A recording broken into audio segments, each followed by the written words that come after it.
Greetings, everyone. I'm Nigel Delos Santos, here presenting to you the topic of cyber warfare. So, what exactly is cyber warfare? At first impression, it could be an attack using technological means, and yes, that may be the surface level of it, but there is a more deeper explanation for cyber warfare.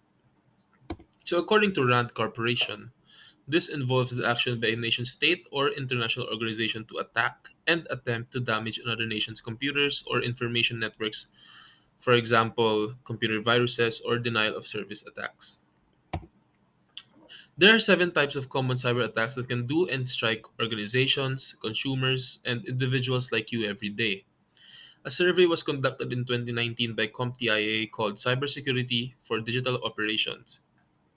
In this survey, they have conducted that only 35% of IT staff rate their cybersecurity as completely satisfactory. So let's take a look at these common types of attacks so that we can help prevent this from happening. First is spoofing. Spoofing occurs when someone or something is hiding their identity as something else. DDoS is when a massive amount of internet traffic is sent all at once to a single website or a server. Ransomware. It encrypts the contents of the hard drive with a key or password that only the attacker has access to. Phishing.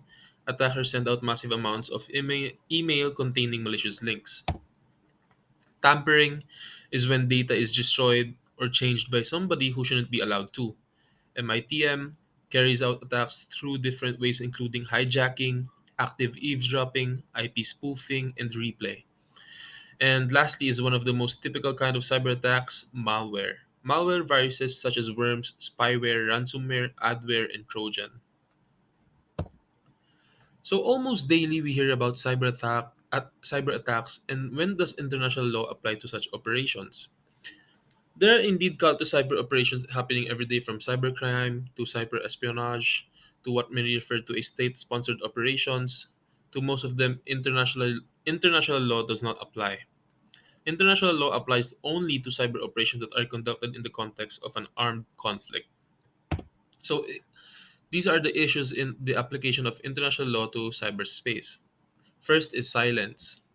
Without tailored made treaties on cyber issues, the application of international law depends on identifying customary international law rules which is state of practice accepted as law. Next, disagreements. Existential disagreement competing for claims that are particularly international legal rule or regime is entirely included or excluded from cyberspace. Interpretive questions, even when states accept that a particular international legal rule or regime applies in cyberspace, substantial interpretive questions often remain open to debate. Attribution. International law only regulates its subject of international law.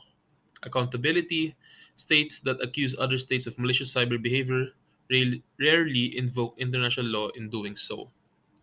So that's all, and thank you very much for listening. I hope you have learned something from cyber warfare from this presentation. And lastly, I'm again Nigel Delos Santos presenting to you cyber warfare. Thank you.